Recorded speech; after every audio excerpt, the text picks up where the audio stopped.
તારી વહુને કહી દેજે આખો દિવસ મારી યાર માથાકૂટ કર્યા કરે છે, એને ક્યાંય જા મારી યાર માથાકૂટ ન કરે. હા મમ્મી અત્યારે જ કહી આવું. મનીષા હું છે હું રાડું નાખો છો? તું છે ને મમ્મી યારે આખો દી માથાકૂટ ન કર્યા કરતી, હું તને રોજ 500 રૂપિયા આપીશ. 500 ની 1000 આપવા પડશે. સારું વાંધો નહીં.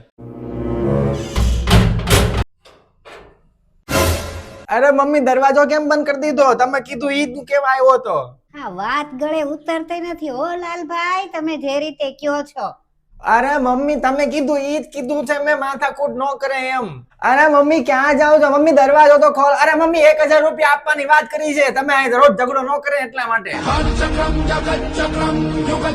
સાચી વાત છે, બધાય કે જ છે કે લગ્ન પછી છોકરા બદલાઈ જાય એની વહુના થઈ જાય છે. હવે હુંય જોઉં છું કે તું રોજ 1000 રૂપિયા ક્યાંથી દેસ લાલભાઈ?